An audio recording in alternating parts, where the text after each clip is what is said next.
Salam dan salam sehat buat anak-anak Bapak yang berada di rumah dalam mengikuti kegiatan belajar mata pelajaran pendidikan agama Kristen pada hari ini.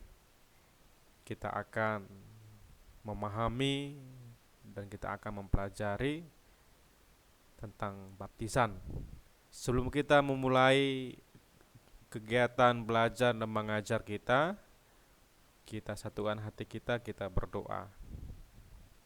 Terima kasih Tuhan, kami mengucap syukur buat penyertaan dan anugerah yang Tuhan berikan kepada kami, secara khusus buat anak-anak Tuhan yang berada di rumah mereka masing-masing untuk mengikuti kegiatan belajar mengajar mata pelajaran pendidikan agama Kristen. Biarlah setiap kegiatan belajar yang boleh kami lakukan pada saat ini, Tuhan yang menolong anak-anak Tuhan dapat mengerti, mengetahui, dan bahkan memahami arti sebuah materi pembelajaran yang boleh disampaikan. Bapa kami surga, kami serahkan waktu dan kesempatan ini, kami berdoa dan mengucap syukur padamu. Amin.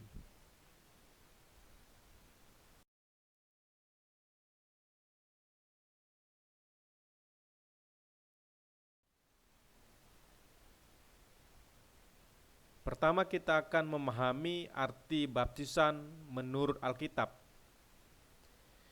Baptisan berasal dari bahasa Yunani yaitu baptizo, berarti menyelamkan atau mencelupkan.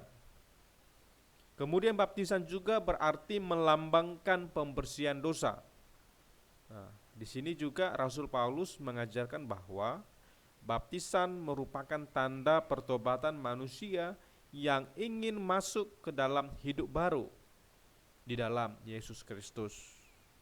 Nah, jadi Bapak mau katakan bahwa baptisan membasuh tubuh dan jiwa kita dari gaya dan cara hidup lama ke gaya dan cara hidup yang baru, yaitu hidup menurut ajaran Kristus. Oleh karena itu, melalui baptisan kita diajak untuk hidup baru, ya, hidup yang meninggalkan manusia lama, yaitu manusia yang masih melakukan kejahatan, kesalahan, berubah menjadi manusia baru, yang manusia yang hidup berdasarkan firman Tuhan.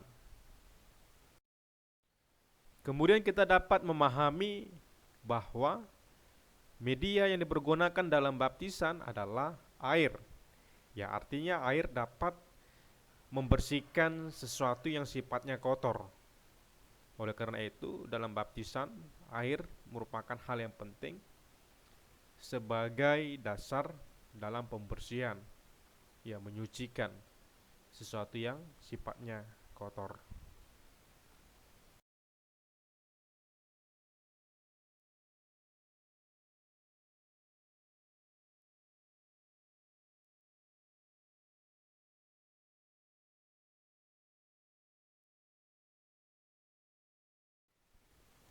Kemudian yang poin selanjutnya, Bapak ingin memberikan dua pemahaman mengenai baptisan Yohanes dan baptisan Yesus.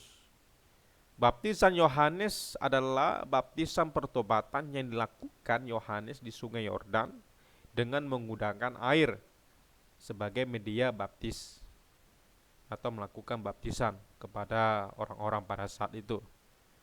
Kemudian kita melihat bahwa baptisan Yesus adalah baptisan pertobatan dan keselamatan. Di sini Yesus membaptis dengan air dan roh.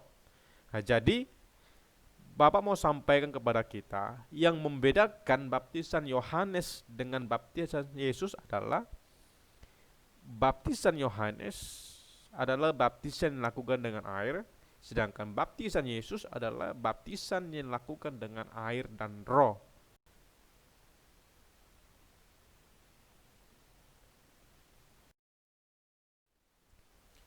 Kemudian kita melihat slide selanjutnya, yaitu makna baptisan kudus bagi orang percaya dalam kehidupan Kristiani. Yang pertama adalah mengakui dengan segenap hati bahwa Yesus adalah juru selamat.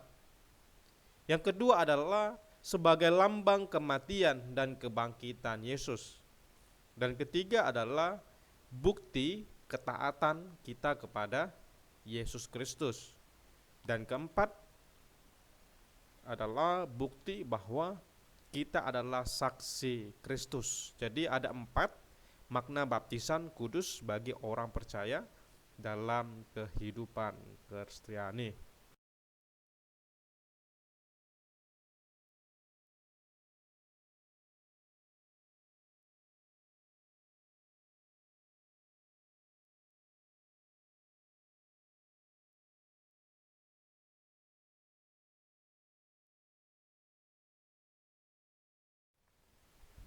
Kemudian kita masuk kepada latihan.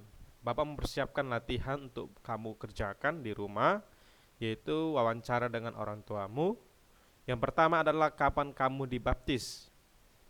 Bagian A, tanggal berapa kamu dibaptis, bulan berapa kamu dibaptis, tahun berapa kamu dibaptis, dan gereja di mana kamu dibaptis. Yang kedua adalah siapa yang membaptismu. Jadi kamu bisa sebutkan nama pendeta yang membaptis kamu. Kemudian ketiga adalah apa arti baptisan menurut orang tuamu. Jadi ada 3 soal yang kamu dapat kerjakan di buku latihan. Kemudian hal yang penting Bapak sampaikan, latihan ini dikerjakan oleh yang beragama Kristen.